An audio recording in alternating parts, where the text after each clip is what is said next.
O Inter 5, a gente sabe que, assim, revolucionou completamente o mercado de ventilação mecânica no Brasil. Onde eu vou, e eu já viajei praticamente o Brasil inteiro falando de ventilação mecânica, todo mundo fala assim, se eu não mexi, eu vi, quando eu entrei no hospital tinha, ou tem até hoje, ou eu manuseio. O Inter 5, ele tá presente na cultura da ventilação mecânica da UTI brasileira. E talvez de alguns outros países, eu desconheço quantos países o Inter 5 alcançou. Como foi assim para intermédio esse passo, né? Porque ali vocês já tinham muitas outras marcas, muitos concorrentes. A Takaoka já estava também muito forte, né? Com muitos equipamentos. Talvez o ISO tenha sido o grande diferencial, né? Não, eu acho que não foi. Eu acho que era um outro momento do cenário como um todo, porque o que é um... Talvez hoje não tivesse hoje não tem espaço para o Inter 5, tá certo? Apesar que eu imagino que ele seria em muitos lugares um equipamento muito útil. Mas hoje você não consegue, não tem nenhum lugar que vai ter uma especificação pedindo um equipamento como o Inter 5. Mas quando ele foi projetado para uma realidade tipo Brasil e países em desenvolvimento, né? Porque as soluções empregadas eram soluções assim muito robustas, né? O sistema de válvula de fluxo dele era um tipo de válvula assim meio um Jeep, sabe? Era uma solução lá, tem no livro aí uma válvula digital, né? Que tinha uma calibração praticamente, sabe, não descalibrava aquilo lá, né? Você tem uma combinação de fluxos calibrados, né? Que são combinados, né, digitalmente para dar o fluxo. Tem a bateria, tem um compacto, mas ele não tem uma tela. A tela era era um monitor à parte, né? Mas era um equipamento assim, que ele cumpria a função dele de ventilar, ele tinha um baixo custo de manutenção, as próprias engenharias clínicas dos hospitais faziam a manutenção do equipamento, né? Tudo contribuía. Então, você acha que todo esse conjunto de coisas que foi responsável por esse sucesso do Inter 5? Porque que nem eu coloquei lá no meu Instagram, coloquei Inter 5, coloquei Inter Plus, coloquei X5, perguntando se a galera já tinha usado, falando que você ia vir aqui, né? E todo mundo, assim, que muita gente respondeu, muita gente falou que já usou os 3. O Inter 5 é o disparado, que todo mundo já usou, e tem gente falando que usa até hoje. Não, Tá funcionando bem até hoje. Olha, é incrível, mas as soluções que a gente adotou, o tipo de válvula, é tipo assim, uma válvula que vai durar, esqueci agora, mas um número de milhões de ciclos que essa válvula, sei lá, dá 40 anos, entendeu? Caramba. Não deu ainda, 97.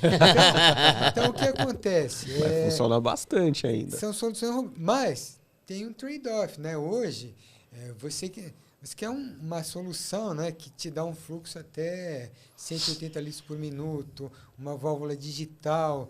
Então, tudo isso hoje que é uma especificação de um ventilador de alta complexidade, exige uma solução que vai culminar com poucas diferenças entre os fabricantes, né, num tipo de ventilador, né?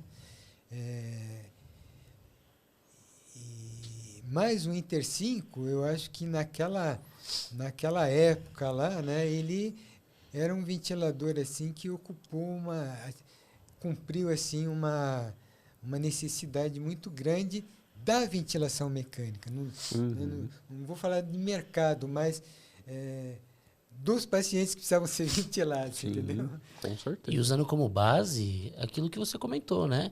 As características e problemáticas do Brasil, né? De oscilação de rede elétrica.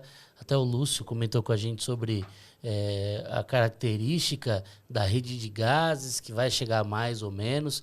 E a gente sabe que é um ventilador mecânico que ele aguenta, né? Ele está ali e ele consegue extrair o melhor, mesmo em condições favoráveis, né? Esse relatório aí da OMS, né, tem lá que 70% dos equipamentos, né,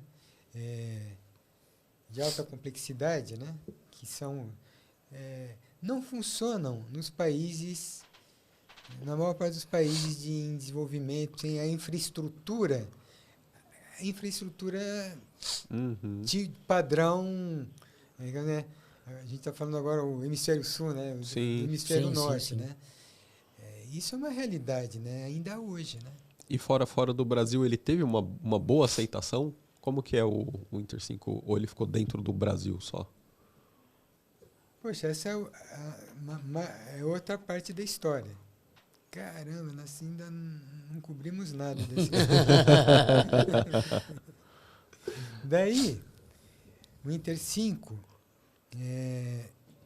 ele foi projetado, né, nessa época, mas concomitantemente, né, com a evolução das normas, né, e das certificações, houve lá a consolidação no mercado comum europeu, né, das normas europeias, né, e para você exportar, a necessidade de você ter a marca CE.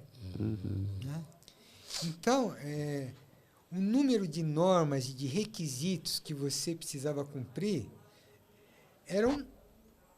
deu uma subida exponencial, né? Até o componente do material que constitui lá a carcaça do equipamento, você tem de comprovar que não tem um determinado contaminante. Então, é uma coisa assim, né? Então, para exportar, a marca CE, assim, abriu uma porta, né, muito grande, porque você é um passaporte, né? Você tem a marca CE, você consegue exportar para a maior parte do mundo. Mas para você ter a marca CE, putz, você tem de penar, né? Uma lista enorme, né? Foi aí que evoluiu, né, o Inter 5 para a linha Inter Plus, que foi o Internel, o Inter 5 Plus, todos esses equipamentos, né?